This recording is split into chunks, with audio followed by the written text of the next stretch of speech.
So, how was how was it growing up in New York and then eventually coming down south? Growing up in New York, we left when I was 11. New York, snowy winters, hot summers, but most of the way we lived was Georgia, in a way, the way my parents cooked.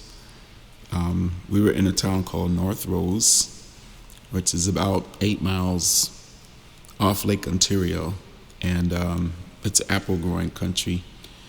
New York is beautiful. It's country. So when people say, where you from?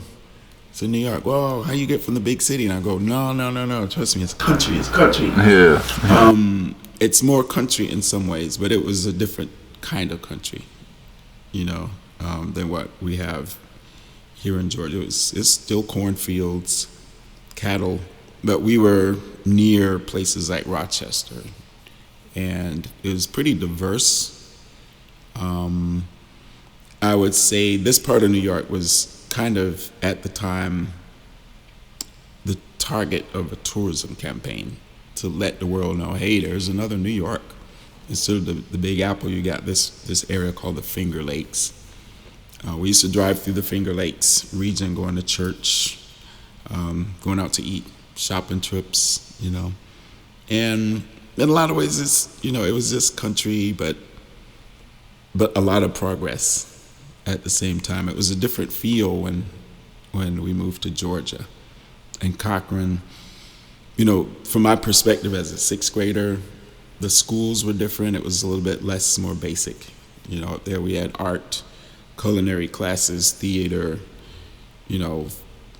all kinds of rich art in the schools. Here it was pretty much just baseball, basketball, softball. Not much of a music program per se. And I liked it in a way because it was more outdoor oriented, because I like warm weather, so mostly when I think about that transition is as a kid, and I still get insights thinking about that, just looking at the contrast between the North and the South now. But, it's just basic. I mean, I don't really think it was too different in a way.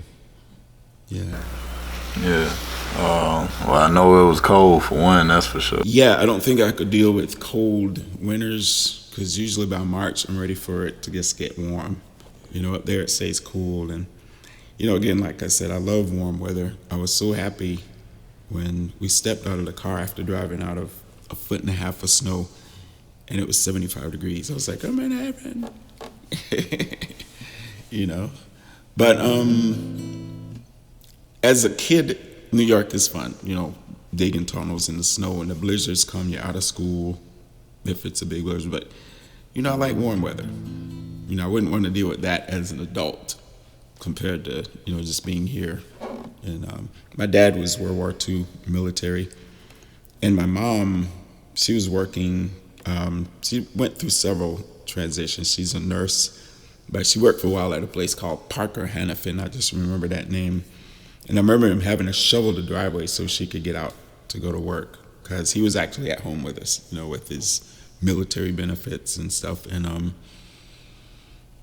don't want to deal with that. Yeah. Not as an adult. But it was fun as a kid, Yeah. So, are you the only child you have any siblings? Yeah, I have an older brother. He was the one buying those records, Barclays, Confunction, Okay. all the funky stuff. And so I was exposed through him, and my mom and dad were mostly gospel, B.B. King. I remember the Edwin Hawkins singers. Everybody knows "Oh Happy Day," staple singers, and that continued. When we moved to Georgia, it was still a big tradition watching Soul Train. That was pretty much our lifeline to what was going on with black music. We also watched hee haw, and I was very much into instruments and music. My kindergarten class teacher, her name was Miss Baldridge, and I used to just watch her play those walking bass lines with songs like Jingle Bells, and I was listening. I didn't really think much of my listening, But I realize now that I had very fine-tuned ears in a way. One day I went to the piano and I grabbed like 4 keys and I started playing this. I don't know if the melody, and I was doing this on the piano or something like that. And she walked over and said, "That's pretty." And around that time, she told my mom to get this kid a piano, basically. And I was very much begging for a piano all through my kindergarten. And so they finally got me like a little organ, the little kind that it sounds like an accordion. They're wind operated. I called them windy pennies. And then I got the guitar, age 7. And it just went from there. They were toys. I didn't think I was learning anything, but I'm self-taught within music. Around college is when I started to study music production, and actually took a few classes of music theory. But it was pretty much just self-development. Fort Valley State University is where everything kind of kicked off in terms of me starting to spark and actually write songs, get into talent shows, and even then I didn't think I'd be doing this professionally, but here I am. So